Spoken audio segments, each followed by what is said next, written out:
Hey guys, Nick here. Going to give you a tour of our small farm, and this is going to be episode 1, and just going to take you guys around the farm here, show you what we got going on, and just kind of get this vlog thing going. This is going to be a vlog of just small market garden type stuff. What we're looking at here, just a new little garden that we've tilled up. We did it with our Grillo G110 walking tractor. You're going to see some videos of that coming up. Got this worked up. This is going to be a sweet corn garden for 2021. Got a cover crop planted in here. This cover crop is going to consist of just some random seeds that we pulled out of the seed room. Guys, this is me not wanting to wait for the seed to come in the mail. We just planted what we had. There's going to be a little bit of sun hemp in here. Had a little bit of black seeded Simpson lettuce seed left over. Had some soybean, or not soybeans, but bush bean seed left over. Like I said, a little bit of everything. Some of this seed is kind of old, may not come up. If it don't, we've got some other seed in the mail. We'll see what happens. But stay tuned for what's to come in this little garden right here. Probably along the way, there's going to be some videos cutting wood. Love to run a chainsaw, so there'll be some videos on that. This is a tree that I knew eventually would have to come down because we want to expand the garden, be able to grow more, and we need to get the sunlight on the ground to do that. It's a big tree that I dropped right after plowing this garden. So you're going to see some videos of the walking tractor and the implements that we got with it. There's going to be a video, it's probably already out, on the unboxing of the walking tractor from Earth Tools. If you don't know who Earth Tools is, if you're interested in, having a tractor, if you think a tractor would help your market garden, but you're like me, you can't really afford to buy a big conventional tractor with all of the stuff that goes with that, maybe look into a walking tractor. I would recommend Earth Tools. Definitely a good company. This is a pad we had built probably over a year ago. We had the intentions of putting a pole barn up on this pad, and it's just not happened yet, but wanted to utilize the pad for something. And so we're growing stuff. We're putting produce in bags every week, delivering to about 30 families a week. And so we're already doing grow bags. So we just put some grow bags on this pad. So these are 10 or 11 gallon grow bags. And we put sweet potatoes in these, and they're doing pretty good. We're getting some bug bites on some of the leaves, but I would say it's not anything that we're worried about right now. I would say the biggest challenge with the grow bags is just keeping them watered. Obviously they dry out pretty quick, and so you got to stay on top of that. This side of the pad gets a little more shade than the rest of the pad. But it's definitely not slowing down these sweet potatoes. We'll do a video just on these, tell you more about these in a video to come. But they're doing really good. I haven't counted, I think there's 30-something bags per run. And I think we had figured we can do easily 8 runs on this pad. So we can do upwards of 250 grow bags on this pad. Now, right now we're just hand watering these bags. The sweet potatoes seem to be doing okay with 1 to 2 waterings per week. If we get rain, we don't have, maybe we can cut out one of those, but eventually we know we're going to have to have more water on this pad, and really just more water in general for the farm. And that is why we have this 2,500 gallon tank. And there will be a video coming out in the future about the irrigation system and how we're going to tie this in with some pumps. And before the end of this video, I will walk you down to the creek and show you where we're going to get part of that water. Now, we've got municipal water here. We also have a well. We can pull water from a couple different sources, and we got the creek. So all of those are going to be options for the future. My wife does cut flowers, so pretty much everything you see from right here over would be something that would have to do with cut flowers, butterfly bushes. Actually, I left out this row, so I said everything from here over. It's basically everything from here over plus the hydrangeas. We haven't got a good cutting off the hydrangeas yet.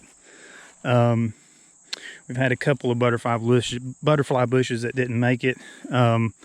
Spirea, if you're not familiar with spirea, it's really pretty in the spring, blooms white, looks like just showers of white blooms. All of a sudden drawing a blank on what this was.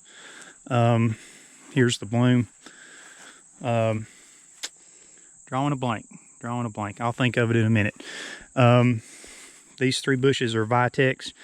All of this is stuff that we would use for cut flowers. Been really surprised with how long these blooms have hung around on the Vitex. We're moving to this is the highest part of the property, and you can kind of get a picture for what we're doing.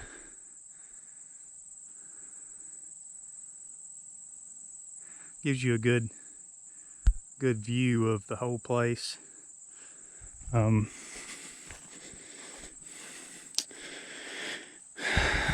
We will talk about the blueberries in just a minute. These are two beds that we made probably, I guess we put the fabric down early this year.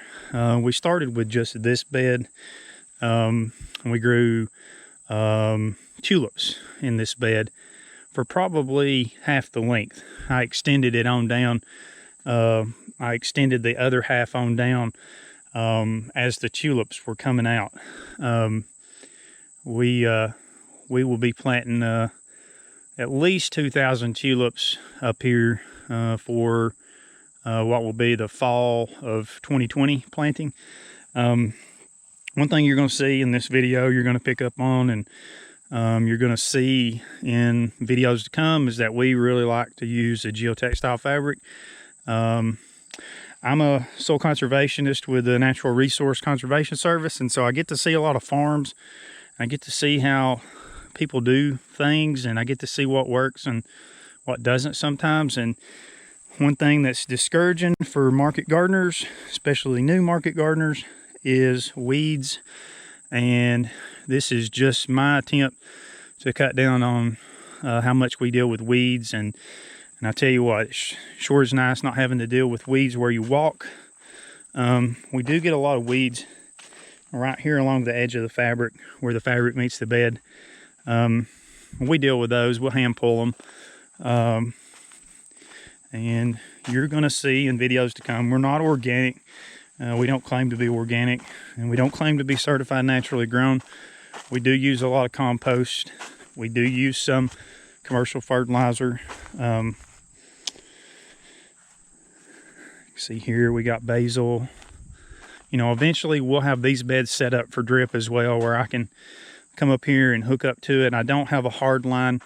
PVC pipe ran to these beds, so any water I bring up here, I have to tote it up here. But we've got a gasoline powered pump, and we'll feature that in a video to come, show you how you can do irrigation on a portable setup. Now, this bed is really just a hodgepodge of stuff. These are just plants that were left over. Didn't have room to set them out elsewhere. Had this bed was open, so we just bring them up here and set them out. Now I know I'm behind, and you can in the comments you can scold me heavily, and probably rightfully so. I have not got these tomatoes caged or staked. I set them out, and I've been telling myself for weeks I need to do that, and guess what? Looks like I'm probably not going to do that, and it'll be okay.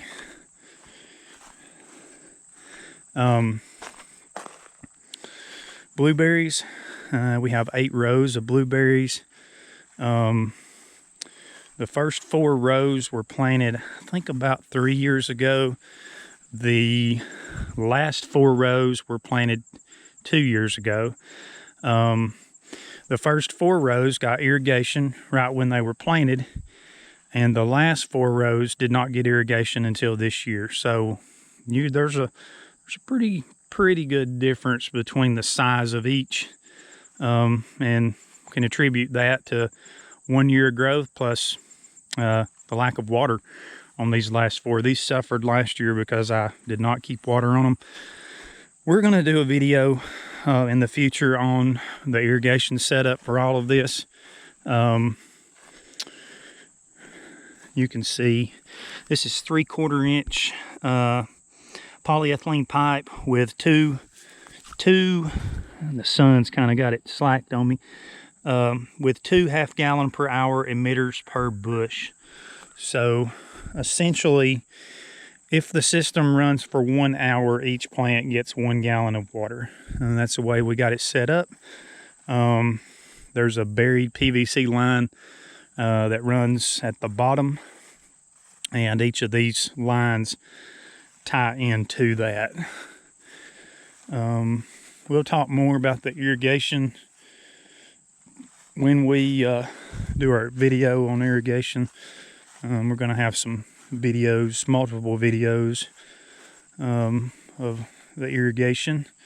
I should say these are all rabbit eye variety bushes, and I can get pretty close and tell you what the varieties were. The first 4 rows were an even split of Premier and Climax. That was the 2 varieties. And on the last 4 rows, it was an even split between Titan and Vernon. So those were the 4 varieties. They're all rabbit eye varieties. All of our bushes come from Ison's Nursery in Georgia. I think right around Griffin, Georgia.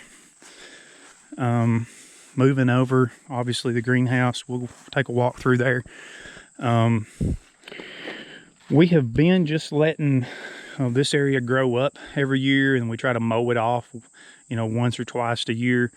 Now that we have the walking tractor and the rotary plow and a 30-inch tiller, flail mower, this is going to open up some room for us to grow. Obviously, we got to be careful with it. We're sloping off, and I know this grade to be a 5% slope because when I built this greenhouse and I shot the elevations with the transit, I know that I was pretty much exactly 5 feet of rise from the front of the greenhouse to the back of the greenhouse, and that's a 100-foot greenhouse, so 5 feet over 100 feet, 5% slope. We've got to be careful with breaking ground on this and having a bunch of bare ground on this slope, so we stay tuned for what we do with this. The jury is still out. We're going to do something with it, just not sure yet. Let's take a walk through the greenhouse. Now, we are right here in the tail end of, I say tail end, we're already into August, about halfway into August of 2020, and we've already started transitioning to some cover crops. We like sun hemp, grows fast, and you got an early crop coming out. You can run it through here, get some biomass back in that bed, give something back to it. Tomatoes that we planted in, I believe we planted them in late March, early April. This row for 2020 was in head lettuce. Now it's in sun hemp.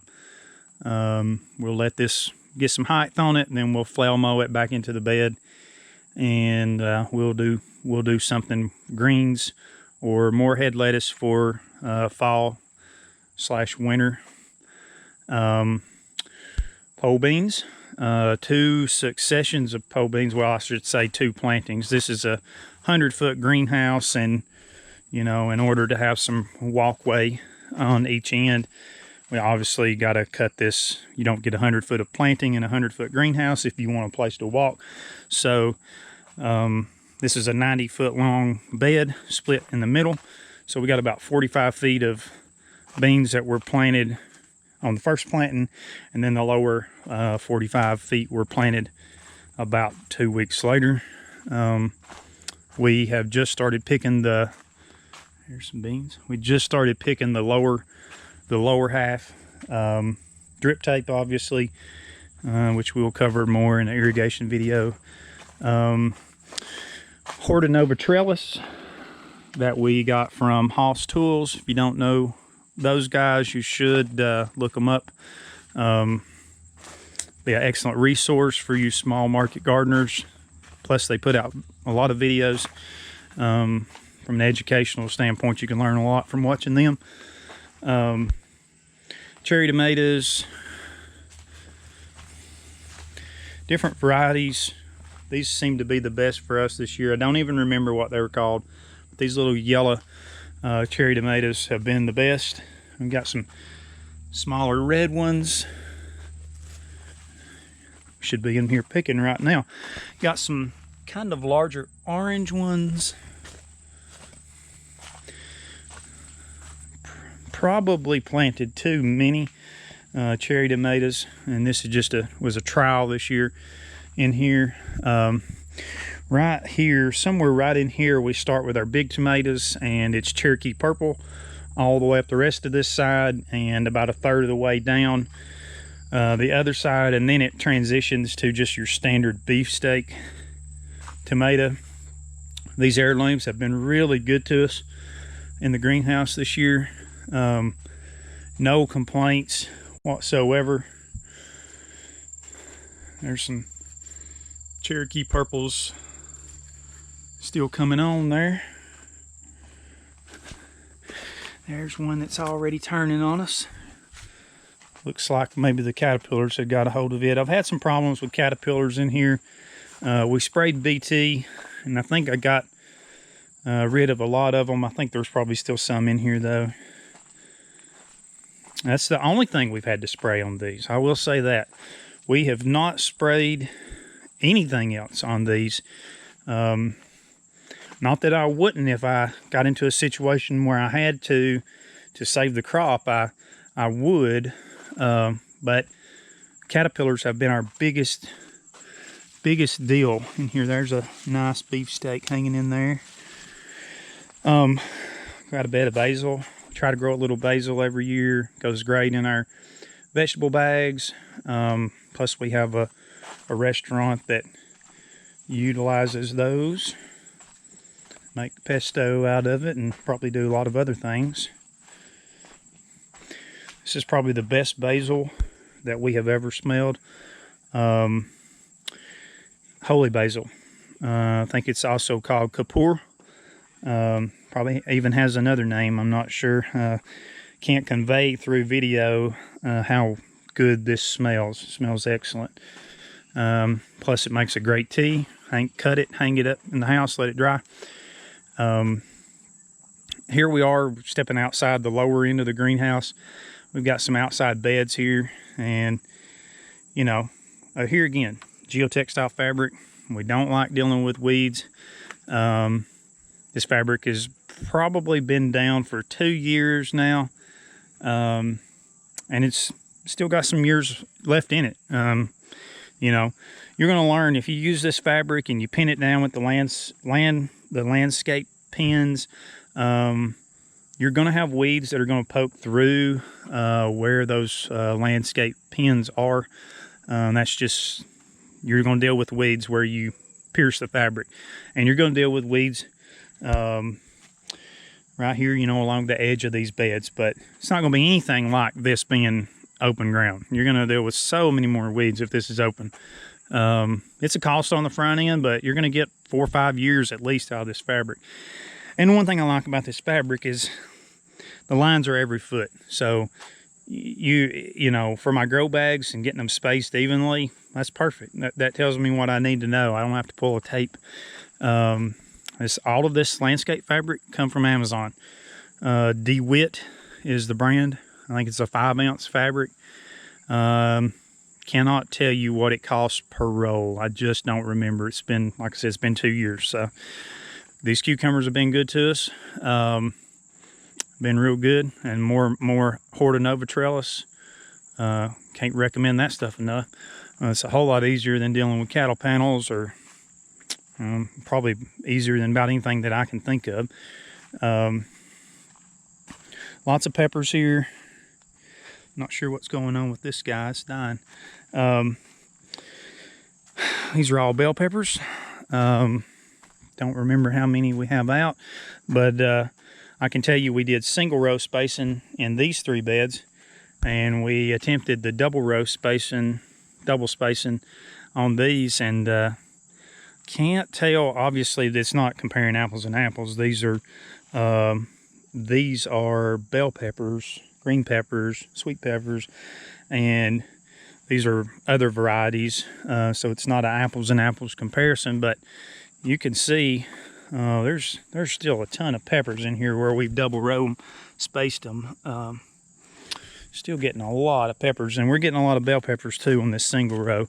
I probably will keep doing my bell peppers single row. They're just doing so good, and we're getting enough for our bags for sure. This was a bed of bee balm that I think I started in February, transplanted it out, and it took off. It's just been great for the cut flowers, and it's done, and we need to get it out of here. See the pigweed back here in the back. You know, they say this plant makes 1 million seeds per plant. I believe it. Look at that. This was onions, and now it's in sun hemp. Just trying to rest this bed, put some nitrogen back in that bed. That sun hemp's a legume, so it'll do that. Our sun hemp seed came from a company called Hancock Seed. I think it's out of Dade County or Dade City, Florida. It's out of Florida. Hancock Seed. You can look them up on Google. Anyway, sun hemp, sun hemp, sun hemp, sun hemp. All this is sun hemp. This bed, let's see, this bed and that bed and this little short run, that was all in green onions for 2020. Set them out as just the plants, just the little immature plants, spaced them really tight, and once they got to the size that we needed for green onions, we just started picking every other one. I think we did 3 runs. Now I should say these beds are 2 foot wide, and the nice thing about this landscape fabric is if I want to open up that to 3 foot wide, I can just cut a foot of that fabric out and we can go 3 foot wide. Right now, not sure that's what I want to do, but that walking tractor is 30-inch width, so if we go to 3 foot wide, that would be nice for that walking tractor to be able to give a little more growth space and be able to use the walking tractor in these beds. Right now we have to use a smaller tiller because at 24 inches wide, you're not going to use a 30-inch wide implement. So anyway, onions in here, picking every other one as green onions, and then just kept doing that week after week to put to get the onions, the green onions, in our grow bags, and that left room for the ones that we left to grow up big, to make big onions. And we've harvested those. You can see some here that we missed, laying on the ground there. Could have probably done a little better job with fertilizing them, and so we're learning to, and we'll get better with it. But so the onions that we left got big and made big onions, and we harvested those, let them dry in the sun for a couple of days, and this is week 12 of delivering produce bags to 30 families every week, and we just ran out of onions, and we planted 1,500 plants, and so we just ran out. They've been real good to us. The variety was Walla Walla. Got them from Johnny's. I believe we got them from Johnny's. This bed and that bed right there, that was sunflowers, Pro Cut Series sunflowers from Johnny's. And I don't remember what color this was and what that one was. I can tell you that this variety that's left here, they're making multiple blooms on a plant, and these were more or less, seemed like we just got one cutting off of them, and they were done. I believe this might be the strawberry lemonade variety. I wouldn't swear to it, but we're still getting some cuttings off of that. Been good to us. This bed will come out pretty soon, and we'll probably put some sun hemp down in it. The bee balm bed, we'll clean it up. It's probably going to get sun hemp on it as well. All right, let's move over to here. Obviously, we've got another greenhouse under construction here. It's been sitting like this for not hardly a year, probably. The plan is to finish it this fall. We'll see. We'll make a video out of that. You can see more grow bags. We got this one set up on irrigation, though. This is a 24-foot wide greenhouse, 50 foot long. I think there's 150 bags in here. There's 6 runs. I guess that would be 6 runs of 25. Here again, we're doing cut flowers, so got 100 grow bags that have had dahlias in them. Now we've got a few misses where the plant didn't come up, like right here. It's just going to happen. We still got plenty of flowers in here to cut.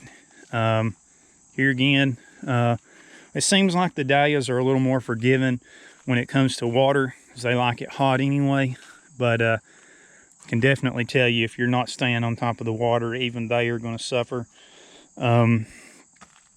We got a good rain here yesterday, so I did not bother watering them today.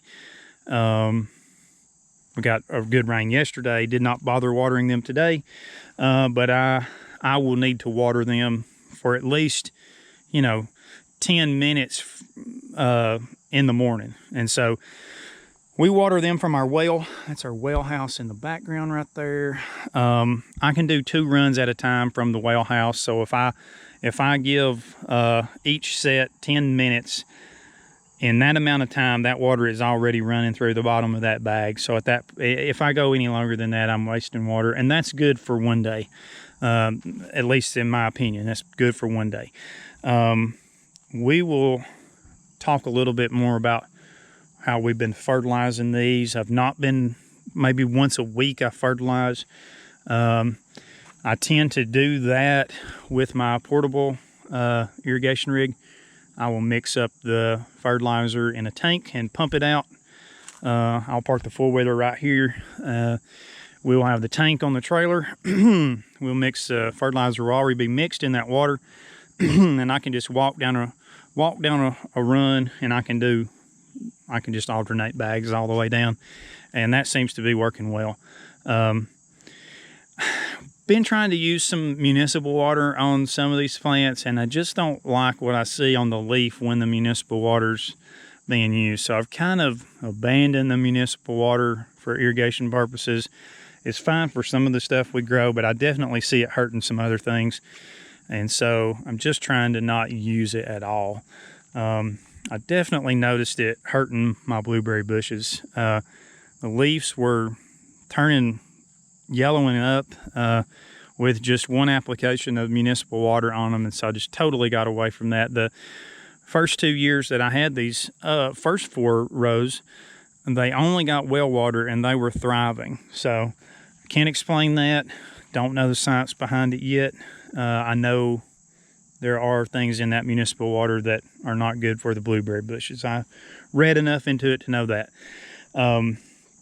This was just a test. These tomatoes out here were just a test. I needed another succession of tomatoes, and so here's 50 plants.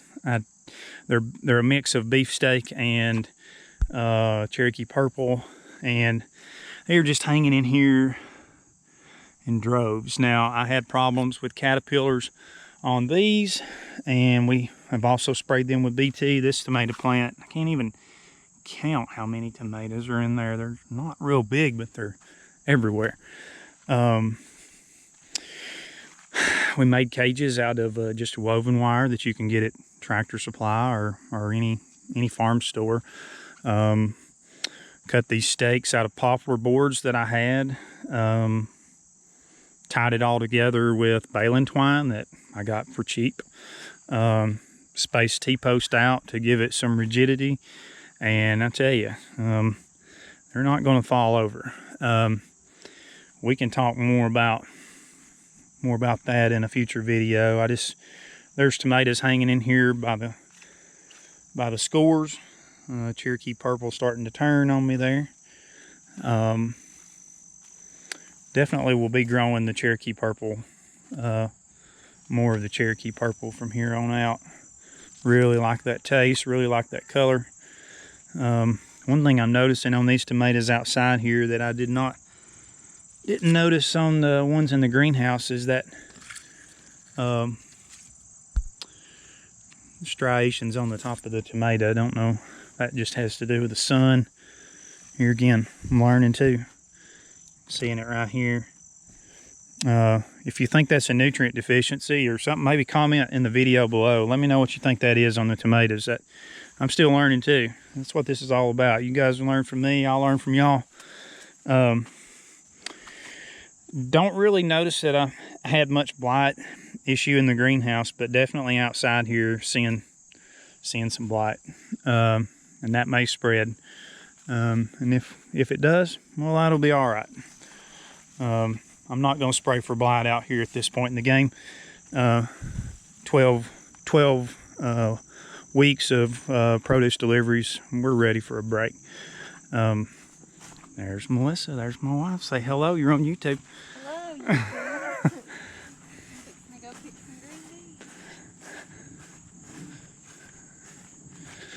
We'll walk over here. I guess this will be the last thing I'll show you guys. This was the first planting of sun hemp we did for summer. There again, trying to create more space to grow things, and obviously the sun hemp is telling me where the sunlight is and where it's not. And you can see back here, we're not getting enough daylight. There's some limiting factors back here, one being this big tree, which I'm gonna hate to cut, but it's got to go, guys. Sun hemp approaching 2.5 feet, 3 feet tall, I guess. It's in here pretty thick. I think we can get one 4-foot wide bed in here. If we go beyond 4 feet, we're losing sunlight here. So we'll do something here. We'll get that documented, 2021, what's going on here. It's a volunteer pumpkin. It's the second year of volunteer pumpkins. Just going crazy. All right, guys, one more thing, and we're going to call this one a wrap. Now, we call ourselves Hendon Farm, but we really got to start being Hendon Honey Farm, and we're still Hendon Honey Farm. We got started in bees. That was where we got started, and things have grown, expanded, but we still full with bees. And just wanted to show you a few swarms that we've caught this year, and we need to get them transported back to the main bee yard. But if you like what you're seeing in this video, subscribe and like, and stay tuned. There's going to be more videos on all of this stuff that you've seen, plus the bee yard. We've got 20 something colonies down there now. We've bottled so far about 400 pounds of honey this year. There'll be more videos like that coming. Guys, we appreciate you watching. Like this video, subscribe, and stay tuned.